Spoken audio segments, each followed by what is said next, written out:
This episode of The Libby O Show is brought to you by Suite 501 and Integrated Production Solutions.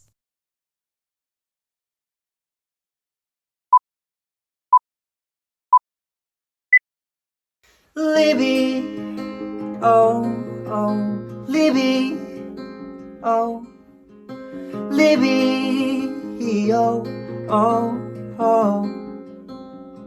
It's the Libby O Show. Hey guys, my name's Ben, aka BASERNNR, and you are watching the Libby O Show.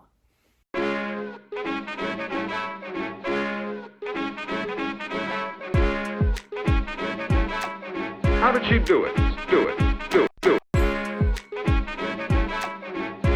Libby, oh, oh, Libby, oh, oh, Libby, 3, oh, oh, 2, Libby. 1. It's the Libby O Show. Ben Eggebrecht. I'm honestly impressed that I'm able to get that last name right. Yeah, Awesome. yeah, that's better than a lot of other people when they try it. Also known as the new indie venture, BASERNNR. Welcome to the Libby O Show. How are you? Thank you. I'm so good. I'm so happy to be here. I'm a big fan of the Libby O Show. Yeah, I'm honored to be a part. Well, I'm a big fan of your new single Encinitas, which we're going to be talking about in this episode today, and just the variety of music that you've released. Is this your studio? This is your studio, I assume. Yes, it is. It's in downtown Nashville on 3rd Avenue. Yeah, it's where the magic happens, so they say, I guess. Yeah, it's a really small room, but I cozied it up a little bit, added some Philips Hue light bulbs, Yes. which are key to setting the vibe in a studio. Put up some sound panels, and yeah, I love it. I used to have a home studio, but my wife and I have twins on the way, so we kind of had to make room. My home studio essentially became the twins' room, and I had to find a place off-site for the music making. But it's been awesome just to have some place to go, especially during the last few months of like quarantine and all the COVID stuff. Like, at least I have a place to go outside of the house that only I use, so I don't have to worry about wearing a mask or anything like that. So it's nice. It's super convenient right now. Takes a little bit of the pressure and the anxiety of it all away. 100%. Yeah, so going off of that, I mean, as a creative person, what has it been like for you putting out music during this time and really exploring your creativity when there isn't so much busyness and noise happening? Totally. It's been unlike anything I've ever experienced. I'm sure a lot of people could say the same thing. I actually recorded these songs in December and the beginning of January before any of this kind of went down. So like these songs were done, they were mixed and mastered before COVID hit the US, or before we at least knew about it.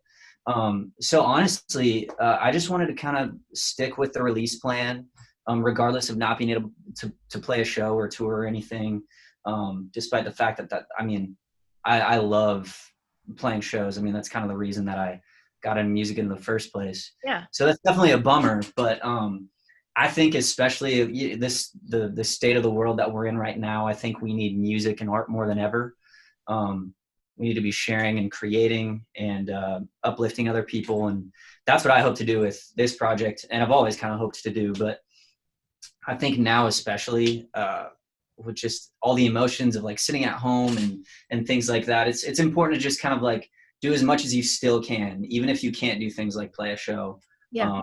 Just like put the music out, do live streams, do things like this, because I mean, Yes. You can still make these kinds of things happen, and I think people need it more than ever.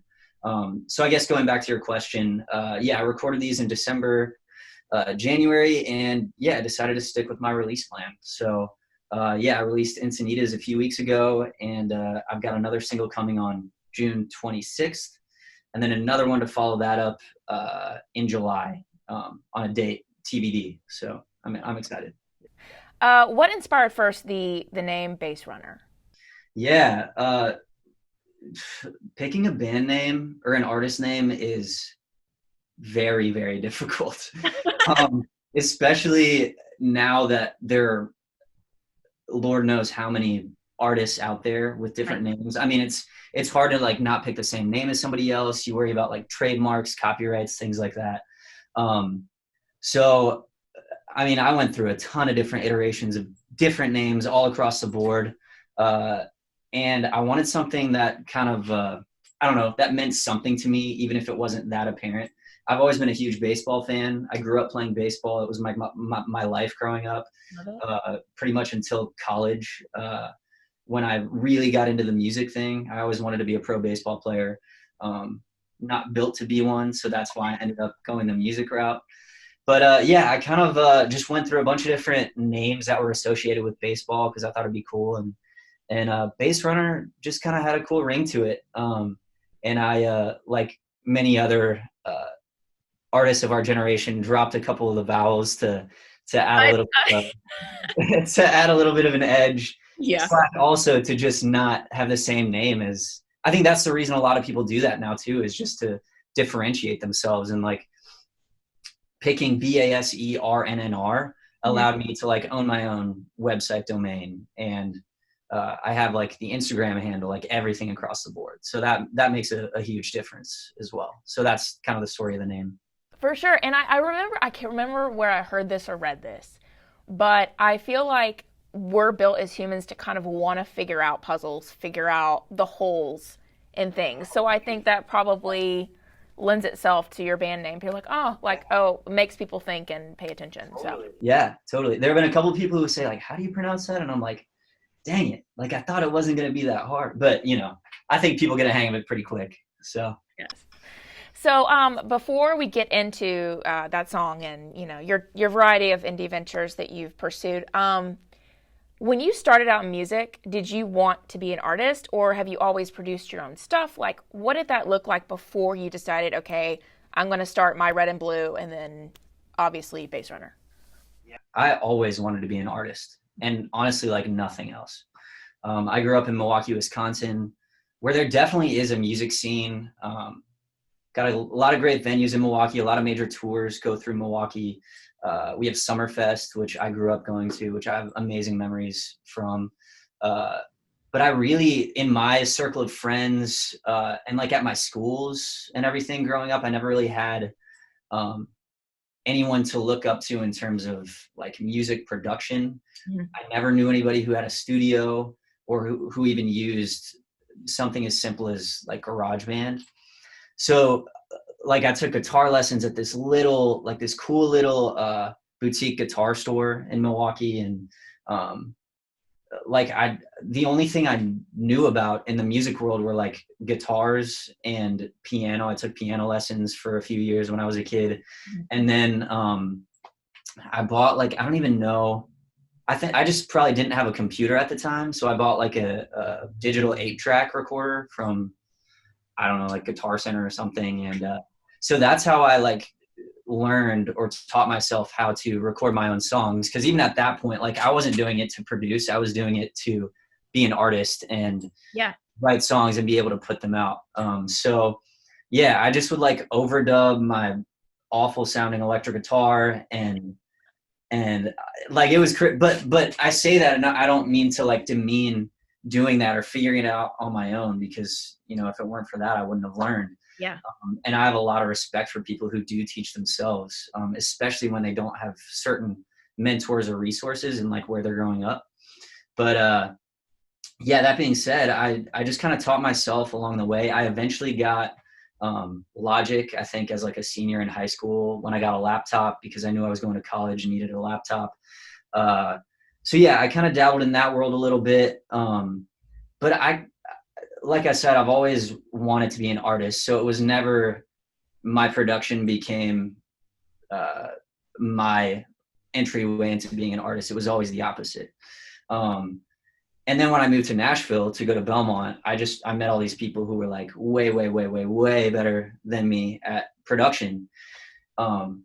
And so it kind of actually was refreshing to me, because I got to focus on the artist thing rather than having to like try to figure out Logic or programs like that, where I could just take songs and like walk down the hall at Belmont and my buddy who'd been doing it for 6 years could produce it for me in a dorm room. And that was just a total game changer for me.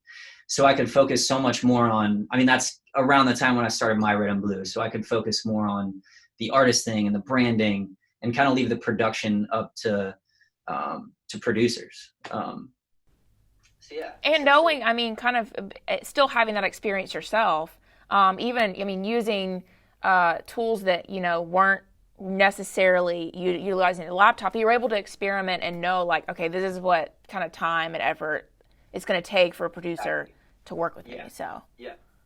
Appreciation is huge for, what producers do. Even I forget sometimes, and I do produce quite a bit now, and not for my own stuff, because I kind of like to keep the artist and producer thing separate. Okay. I like collaboration, but yeah, I think it's really important to know how much work producers actually do on a song.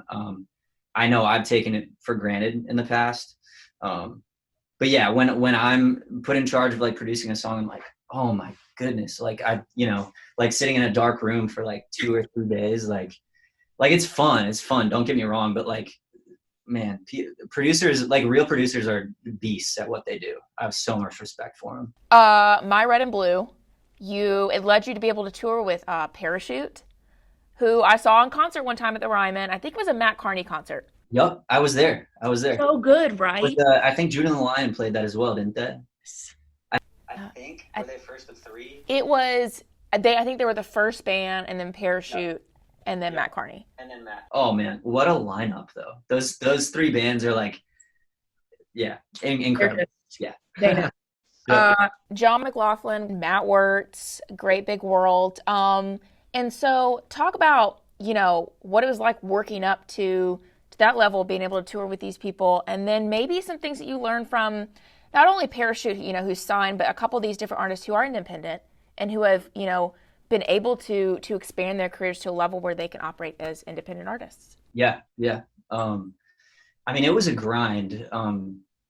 It took a while before I got asked to be on, any bill like that. It took a lot of playing shows here in Nashville. Like, this is an exaggeration, but in my mind, like, it kind of seems like I'd play like 1 show a week in Nashville for like 3 years, which again is like not true. But like looking back, I'm like, man, I can't even count how many times I played at the High Watt or 12th and Porter, back when 12th and Porter was like 12th and Porter.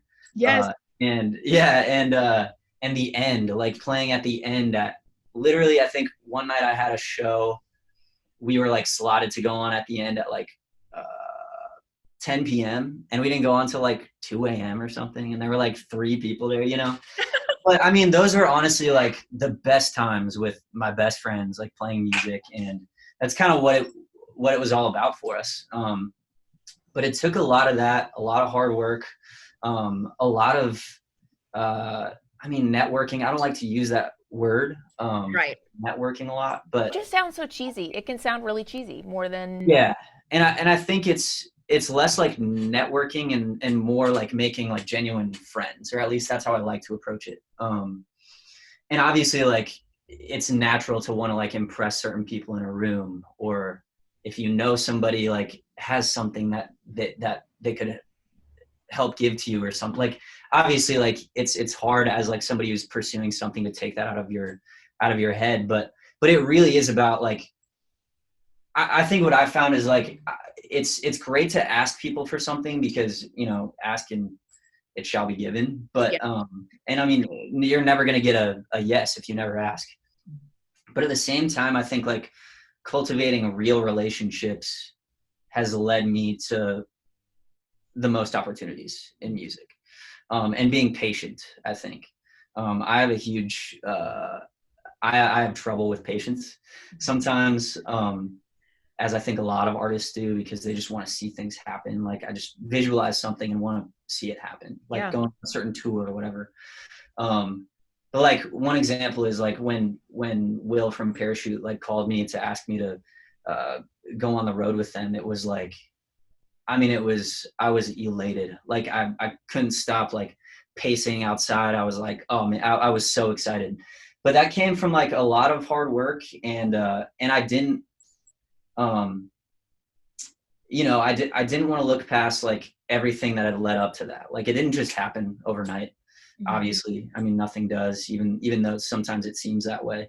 But yeah, just playing a ton of shows here in town and being on bills with different artists of different genres at different venues and making friends and having fun, honestly, just having fun. And then to your point about touring with independent artists and what I learned, we'll use Matt Wertz as an example. I believe, he was independent at the time when we went on the road. Yeah. It was his, I want to say his Heat Wave album is what he was doing on. Yeah, which I love that album so much. That song "Get to You," so good. But I think what I learned from him is how important it is to surround yourself on the road, especially as an independent artist, with people that you love and people who are going to be hard workers and kind of share the same vision as you. Yeah. I think it's no fun when you don't get along with people on the road. And obviously, like, if you're on the road for a long time, it kind of starts to, it's like a family, you know. You get irked by certain people because of certain things every once in a while, but at the end of the day, like, if you have the same like core values and the vision to go out there and do your best and put on a show, and if you all kind of have that streamlined idea for like what this tour is trying to accomplish or what these shows in specific are trying to accomplish, I think you really can't go wrong. So I mean, everybody in Matt's band was great. His team was great. That's something I really, really picked up on. Yeah. And just like his interactions with the fans as well. I mean, he's such a personable guy. I mean, he makes you feel like you're his best friend after 5 minutes talking to him. So yeah, that definitely taught me a lot, for sure. I love that. And let's talk about the song that you just released for My Red and Blue. It was actually late March, called Beautiful Life.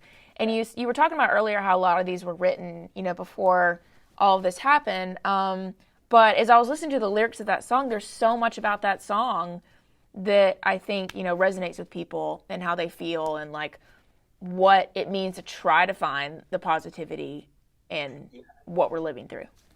Yeah. For sure. I mean, I've always been inspired by very worldly music in a lyrical sense, I guess, like bands like U2 and things like that kind of that sing a lot about hope and positivity. And I think that influence is sort of what created Beautiful Life. I wrote it with my friend Jeff Duncan. It was I think we wrote it in like a few days, but we kind of just wanted to capture this idea of hope. I mean, it's the lyrics are not very specific. They're not very groundbreaking by any means, but I've always been a firm believer in, like, there are certain cliches that are cliches because they work, or because they like hit you in a certain way. They hit your heart in a certain way. And I think so, like a line like "Open your eyes, it's a beautiful life" is like, I mean, it's kind of as timeless as it gets, Yeah. So yeah, I'm really proud of that song. It also has become my wife's favorite song to play to our 13-month-old. Who is really precious, by the way. In the car on the way home from the hospital a couple of days after he was born, and Emily and I just like wept like on the car ride home. Cause the whole like open your eyes thing, like wake up shit. I don't know. It for some reason just like really fit with that moment and like really got us. So it's one of those cool things. You never know what a song's going to do until a moment like that happens. And until you actually live it out, Yeah, exactly. I have to make a note. There was one story that you posted, I noticed, because I just thought it was hilarious, of him filming like time lapses of himself on accident. Because you're just on Instagram and you like, the story just kind of automatically, and it like got to yours, and I was like, I was laughing out loud, like, what the heck is this? That's amazing. I mean, it's funny as a 1-year-old, like how it's like actually scary how smart he is with a phone, or any 1-year-old in this day and age is with like a phone. And he didn't do that on purpose, obviously, but like he like knows what a button is even on a touch screen, and he'll like swipe accidentally to time lapse and like walk. It's kind of like he does if he's like FaceTiming like his grandmom or granddad or something. He'll like walk around with the phone, and like we call it like Ezra Cam. It's hilarious. That is the best. Honestly, legendary. It's great. And so now let's talk about Encinitas. So the reason why this song stood out to me is it was just such a feel-good song. Awesome. And so talk a little bit about that. You know, what led you to choose Encinitas, first of all, as the city? My sister and her husband actually just got back from San Diego, which is not too far from there. But talk a little about, that city and why, you chose this song to be the first released for BASERNNR. Yeah. There's a lot that I could unpack in this, so I'll try to consolidate it. But Encinitas, I mean, San Diego in general has just been a city that's meant a lot to me. I've just like had a lot of great memories in that city, and in Encinitas specifically. So this song essentially was written around, I mean, it took me more than a year to like finish the song, actually. But my wife and I were in San Diego and staying in Encinitas at a friend's house the day before we found out that Emily was pregnant with our first son, Ezra. And that year was like really crazy for my wife and I. It was like such a roller coaster of like, we had these like crazy neighbor issues at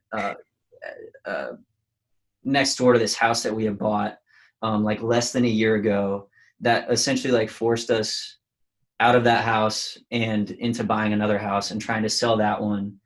And there were just like a lot of things that it was just a crazy year, to put it lightly. Just a lot of anxieties and things that it was tough. But then we went on this like overseas trip to London and France that summer. And then we went to San Diego like a month after that, and just had these like really cool like deep breath sort of moments and like trips like after all that craziness that spring. And I like being in Encinitas for like those 2 or 3 days before we found out Emily was pregnant was just like kind of this turning point for me personally, and I think for both Emily and I, in the sense that like it kind of just like gave us this chance to recap what happened and take a deep breath and sort of reset. And it's weird. It's like I feel like the best way for me to explain what those few days in Encinitas were I feel like the best way to explain how I felt would just be to say to listen to the song, because that's the only way I could really articulate how that reset felt. So I mean, a lot of the song is just about like being here right now, like literally here right now. I'm a very nostalgic person, so like the post-chorus is it says, I don't miss the way it was, I'm here right now. I've spent a lot of my life being like, oh, the good old days, like I remember when we used to be able to do this and do that. And I've always been so driven by nostalgia, but I wanted to write a song that felt kind of like, as a paradox, that like felt nostalgic, but also was like very much wrapped up in but I'm going to accept the fact that like, this is better than it's ever going to get, like this moment right here. Yeah. And that led obviously into us having our first kid. And again, it's funny how songs just take on new meanings over time. So I'm super proud of this one. And I'm glad you said it was just a feel good song. Cause that's honestly my main goal in making music, is just to like write and record like feel good, windows down, hopeful, inspiring songs. And I feel like our generation specifically is very nostalgic in how we approach our life. For sure. And I feel like we may be even more after this whole thing, like, but it's been, I will say, like, on the other side of things, I've caught myself being, ironically more present and being more thankful that I can still continue to do, like, creatives still are able to release, the stuff that they love to release with the internet, with technology. So. Yeah, totally. Yeah. yeah, crazy times. Crazy times. Yeah. So what has been your process of forming these different types of indie acts? Like, why has that been your creative process as an artist? And especially because I even saw you've done a couple sync cuts as well. So kind of explain that process, and maybe someone out there who's trying to give outlets to different creative visions for themselves and what they can do to be successful at that. Yeah. I think it's really about, first of all, I think it's really about just trying as much as you can without spreading yourself too thin. I never thought I'd be in the sync world. I never thought I'd, write certain like being a country co-write. I never thought, that kind of thing. Yeah. But I think early on, especially in a music career, especially in Nashville, if you're like trying to really make it, it's good to put yourself in different situations, in different rooms, kind of make yourself feel a little uncomfortable so that you can zero in on really kind of what you want to focus on. For me, My Red and Blue was always, it was like where all of my ideas were, it was like a funnel for all of my ideas. Mm-hmm. So if you listen to the few different EPs I put out and some of the sync stuff I did, like it spans, I don't know, like some of it sounds very indie rock.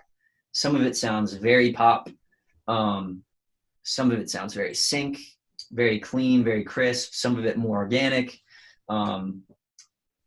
And for that, I'm like very thankful about what My Red and Blue was and still is. So My Red and Blue, in the sense, like it led me into the sync world. I never thought about like creating like a fake name for the sync stuff, whatever else. Which I think is great. I think you do you, like, yeah. And I think it's all about the artist and what that artist wants to portray that brand as.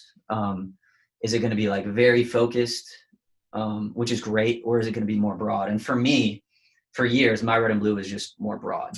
So with BASERNNR, like it was probably like a year or two ago where I just knew, I think solely based on inspiration, that I needed to start something else. I've always loved like the brand identity thing and creating just like a vision around like a whole artist project. And I don't know, I just felt this urge to start something fresh. Despite, My Red and Blue fans that I've had, I tried not to like really be concerned about like, oh, but what if I release something not under My Red and Blue and I don't have the Spotify algorithm help me with these songs? Like, it's definitely like, there are tough decisions in there for sure. But I think fans of your music, they're gonna follow you where you go. Because I mean, I'm still the artist. I'm at the forefront of it. It's just a new iteration of my art. And I think it's helped me become even more inspired and I think create better art, to be honest. And with this project, I kind of wanted the challenge for myself to create something that was more narrow and not necessarily as sync focused or as pop focused, but I wanted to kind of take it back to what's always inspired me, like Third Eye Blind, like 90s Third Eye Blind, yes. Or Jimmy Eat World, or bands like that made me want to do music in the first place. So that's what I'm going for with BASERNNR. Just like really creating the music that I've kind of always wanted to create. Very band driven, live sounding, organic. Like indie rock music. Are you into 1975 and Laney? Okay, because I kind of, when I was listening, I was like, I bet he's a fan of these people. Yeah. One of my favorites for sure. Yeah. I know the Laney guys a bit too, and it's insane how big they've gotten, and it's so well deserved. Like I think they're the best. I think they're incredible. Are you familiar with Mariah? Yes. So she did a podcast episode for this.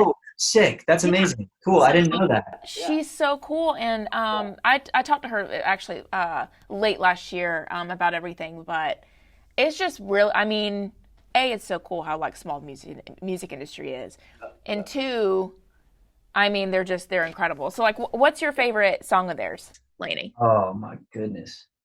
The new one they just put out, Good Guys, it's so good. I think my personal favorite though is probably Forever.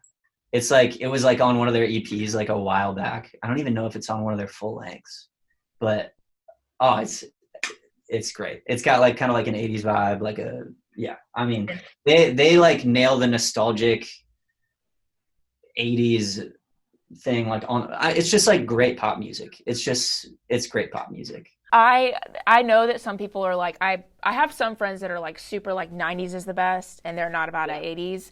Yeah. And then it's like vice versa. Me, I'm a fan of all, like I'll go watch like 80s teen dramas just to get away.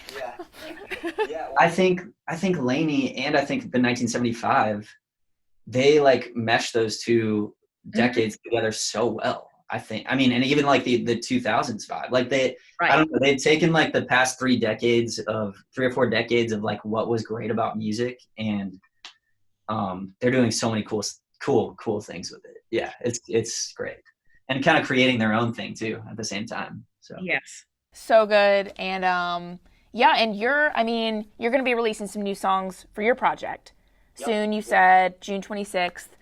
So where can people follow you and keep up? They're going to be able to hear a performance of Encinitas right after this interview, but where can they keep up and stay up to date? Yeah. So I'm big on Instagram. I've got, just BASERNNR. Instagram handle is just BASERNNR. I've also got a website, baserunner.com, where you can sign up for the BASERNNR email list. Send updates about merch and hopefully eventually shows and touring whenever that stuff starts back up again. But the website, Instagram are big for me, Twitter as well. Hit me up. Awesome. Yeah. Well, congrats on everything, Ben, including your soon-to-be twins. Thank you. Congrats to you and Emily. Things are going to get crazy. Yeah. They are. And take care and stay safe. And thank you so much for being on the show. Yeah, thank you so much for having me. This is awesome.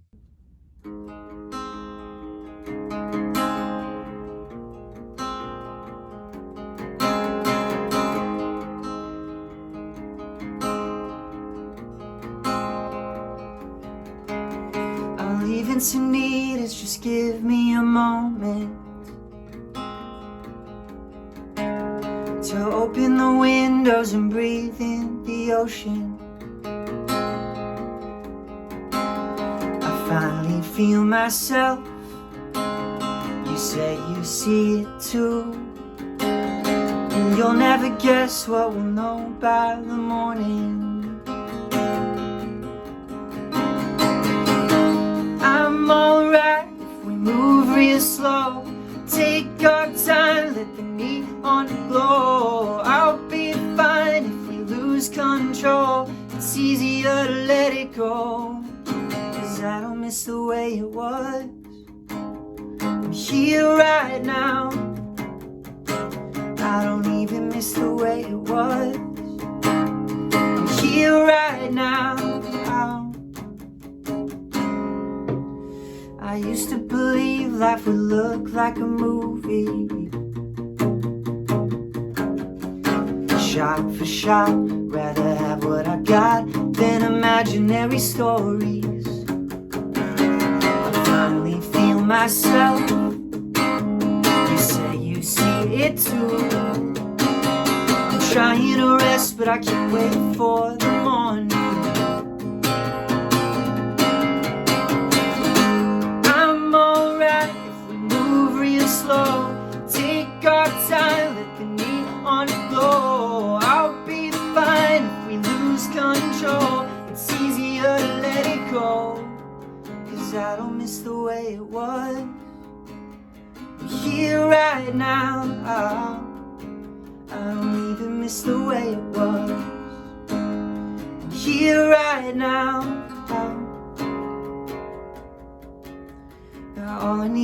front of me, here right now.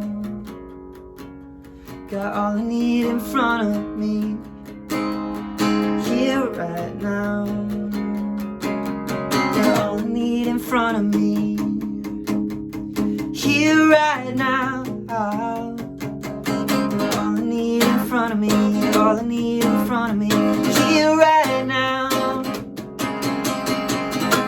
I'm alright, move real slow, take our time, let the neon glow. I'll be fine if we lose control, it's easier to let it go.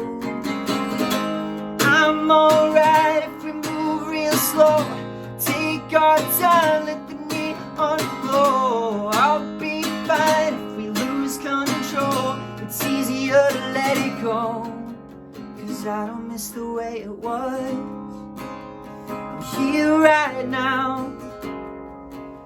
I don't even miss the way it was, I'm here right now, here right now.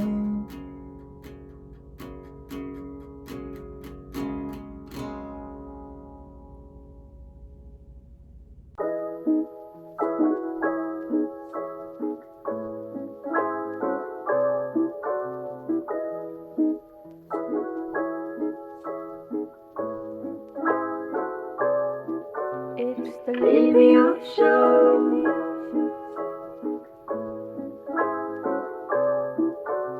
The Libya Show.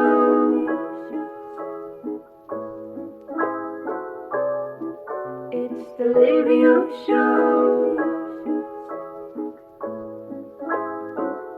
It's the Libya Show.